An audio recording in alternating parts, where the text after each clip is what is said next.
शहबाज शरीफ आपने हमें फंसा दिया। ताकतवर शदीद गुस्से में, 4 जर्नैल और 1 जज। पीटीआई इस्तीफों के बाद नई गेम। इमरान खान का रास्ता रोकने वाले आपस में लड़ पड़े। बिस्मिल्लाहिर्रहमानिर्रहीम। तमाम यूट्यूब और फेसबुक पर हमें देखने और सुनने वाले नाजरीन को खुश आमदीद और अस्सलामु अलैकुम। मैं हूं आपके साथ आपका होस्ट, आपका दोस्त डॉक्टर इमरानुल हक। आप हमें देख रहे हैं हमारे यूट्यूब चैनल सियासी गुनाह पर। नाजरीन कराम, इस्तीफे ले लिए गए, इस्तीफे मंजूर कर लिए गए। इसके बाद सब अच्छा हो जाना चाहिए था, चीज़ें ठीक हो जानी चाहिए थी, लेकिन गड़बड़ शुरू हो गई। बहुत बड़ी गड़बड़ शुरू हो चुकी है। वो जिन पर तकिया था वही पत्ते हवा दे रहे हैं। शहबाज शरीफ साहब को कहा जा रहा है कि आप हमारे लिए शर्मिंदगी का बाइस बन गए हैं, आप हमारे लिए अफसोस का बाइस बन गए हैं। आप ये क्या कर रहे हैं? जबकि शहबाज शरीफ साहब जवाब शिकवा दे रहे हैं और हालात जो हैं वो इनके हाथ से निकल रहे हैं। एक बहुत इंटरेस्टिंग और मज़ेदार चीज़ हुई है नाज़रीन कराम, वो मैंने आपके साथ शेयर करनी है। ताकतवर जिस तरह सपोर्ट कर रहे थे, जिस तरह से साथ चल रहे थे, जिस तरह पूरे वो प्लेयर बनकर साथ खड़े थे, वो प्लेयर गिरता हुआ नज़र आ रहा है।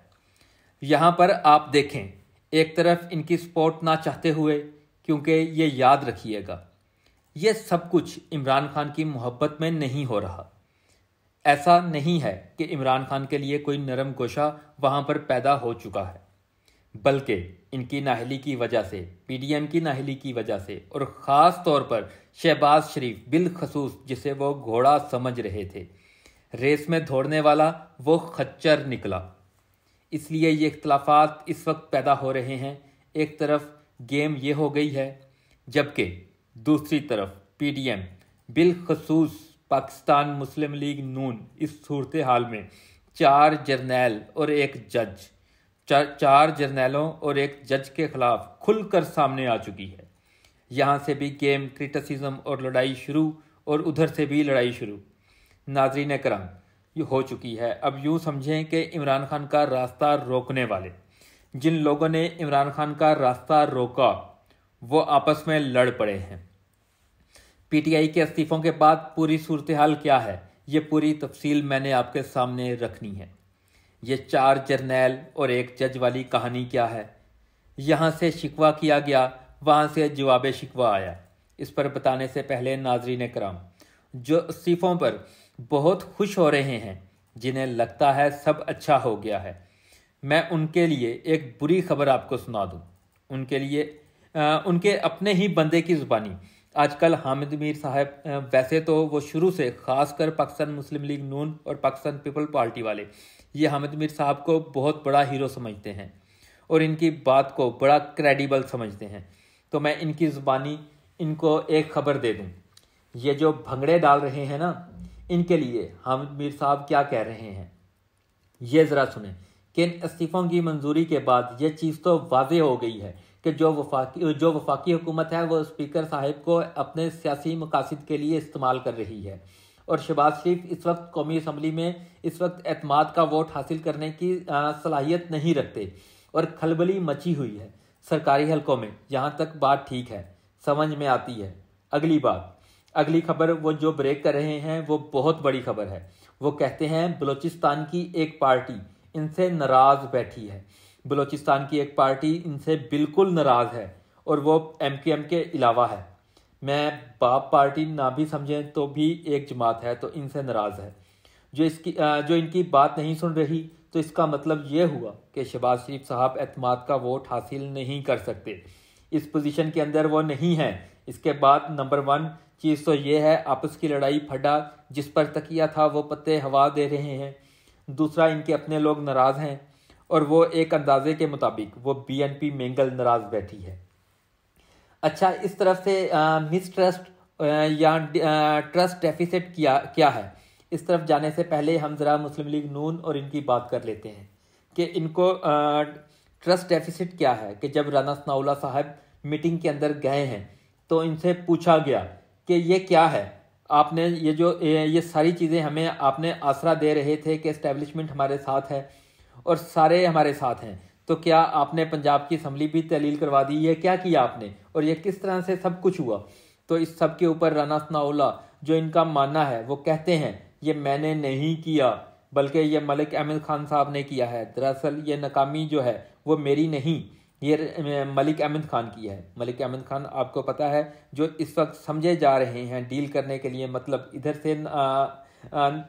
इधर से नुमाइंदा वो हैं और ताकतवर जो हैं वो मलिक अहमद को ये बताते रहे हैं everything is okay, everything is under control. और मलिक अहमद आगे राना सनाउल्लाह को बताते रहे हैं कि everything is okay, everything is under control, और राना सनाउल्लाह ऊपर रिपोर्ट करते रहे हैं। अब जब राना सनाउल्लाह की खिंचाई हो रही है तो उन्होंने कहा जी मैं नहीं कर रहा, मलिक अहमद खान साहब कर रहे थे। और मलिक अहमद खान आगे से बताते हैं जी मुझे तो वो बता रहे थे। तो लिहाजा मुजम्मिल सोहरावर्दी साहब ने ये इस बात का इंकशाफ किया है और हमारी इतलात भी यही हैं। जो नून लीग बिलखसूस वो ये समझते हैं जो नई इस्टेब्लिशमेंट है इसने जानबूझकर हमारे साथ ये किया और पंजाब असम्बली तहलील करवाई। इनको ये लगता है कि नई इस्टेब्लिशमेंट के अंदर शायद किसी ना किसी सतह के ऊपर इमरान खान के लिए कोई नरम गोशा है, कोई मोहब्बत है। तो इन्होंने एक पैगाम पहुंचाया नई इस्टेब्लिशमेंट को और कहा आप देख लीजिए आप हमारे साथ हैं या आप उनके साथ हैं। हालांकि वो कह चुके हैं हम तो न्यूट्रल हैं, हम तो आपके साथ हैं ना हम उनके साथ हैं, लेकिन फिर भी उन्होंने ये पैगाम पहुंचाया और कहा कि आप फैसला करके बताएं आप इधर हैं या आप उधर हैं। और जो पहली लड़ाई वो उधर से शुरू हुई, अब आगे से वो कह रहे हैं मैं अगेन बता दूं इमरान खान के लिए कोई नरम गोशा नहीं है बल्कि उनकी नाहली की वजह से सारी लड़ाई शुरू हुई है। अगलों ने कहा कि आपने क्या किया है, अब तक ये तो बताएं माशियत आपसे नहीं संभाली जा रही, इत्तेहादी आपसे नहीं राजी हो रहे, MPs आप नहीं मैनेज कर पाए और आपसे नहीं हो रहा तो क्या सब कुछ हम आपको करके दें। ठीक है, मुल्क जो है वो कर्जों में डूब चुका है, बैरूनी दुनिया में आपने हमारी नाक कटवा दी है, ये जो सफारती ताल्लुकात हैं आपने उसकी धज्जियां उड़ा दी हैं कि आप जाकर कह रहे हैं UAE के सदर को बड़े भाई $1 अरब हमें और कर्जा मिल जाएगा। तो अब ये एक घुड़मुस यहाँ पर मच चुका है। अब ये जो 4 जर्नैल और एक जज वाली कहानी है वो भी इस बात का अमली मजहर है। वो 4 जर्नैल कौन से हैं? नाज़रीन कराम, नून लीग ख़ास तौर पर बिलखसूस मरियम नवाज जब वापस आएंगी नया बयानिया लेकर आएंगी। मैं आपको कई दफ़ा बता चुका हूँ वो जो नया बयानिया सामने लेकर आएंगी उसमें 4 जर्नैल और एक जज को टारगेट किया जाएगा। 4 जर्नैल कौन से हैं? उनमें है जनरल ज़हीरुल इस्लाम, शुजा पाशा, जनरल फैज़, ये 3 साबका DG ISI और एक साबका चीफ वो जनरल बाजवा हैं। इनको वो टारगेट करेंगे। और इसी तरह से आप इसी सिलसिले की एक कड़ी देखेंगे कि कल रात जवेद लतीफ़ साहब ने एक बयान दिया है। उन्होंने ये कहा है आप ये देखें ना आपस में लड़ाइयाँ चल रही हैं, तो उन्होंने कहा कौन कह रहा है हमारे पास 9 महीने से गवर्नमेंट है, हमारे पास तो गवर्नमेंट आए हुए 1 महीना हुआ है। तो उनसे पूछा गया भाईजान वो कैसे 1 महीने से आपके पास हुकूमत है? तो उन्होंने कहा 29 नवंबर तक तो गवर्नमेंट हमारे पास थी ही नहीं, 29 नवंबर तक तो हुकूमत कोई और कर रहा था। यानी यह जनरल बाजवा के बारे में। और मैं आपको ये भी बता दूं कि इनके अंदरूनी हलकों में ये बात भी हो रही है, ये बात भी चल रही है, ये खबर भी चल रही है कि किसी सूरत हम ये भी करें कि अगर हम ये कह दें और किसी सूरत हम ये करें कि हम रिटायर्ड जनरल बाजवा के ऊपर आर्टिकल 6 लगाएंगे तो भी हमारी सपोर्ट बढ़ सकती है। लगाना ना लगाना वो बात की बात है, लेकिन हम इस तरह का इंप्रेशन देने की कोशिश करें तो हमारी सपोर्ट में बहुत ज़्यादा इजाफा हो सकता है, बहुत ज़्यादा बढ़ सकती है। क्योंकि मियाँ नवाज शरीफ साहब ये समझते हैं कि जब तक मेरा एंटी इस्टेब्लिशमेंट नुक्ता नज़र रहा है तब तक हमारी सपोर्ट रही है। अब हमारा एंटी इस्टेब्लिशमेंट नुक्ता नज़र नहीं रहा और अब हमारी सपोर्ट ख़त्म हो रही है।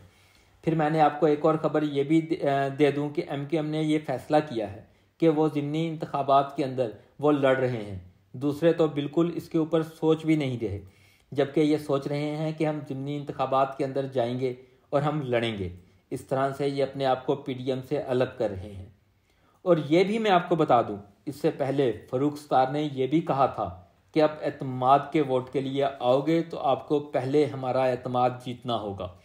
और अब हम हुकूमतें बनाने और गिराने का काम ख़त्म कर रहे हैं। सूरत हाल आपके सामने है।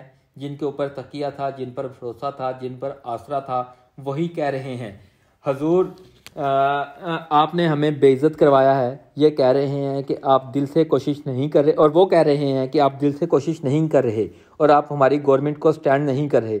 ये थी अब तक की सूरत हाल। तो मज़ीद जब हमारे पास खबरें आएंगी तो अगले व्लॉग में हम आपके साथ वो शेयर करेंगे। तो तब तक के लिए हमें इजाज़त दें। अल्लाह हाफिज़।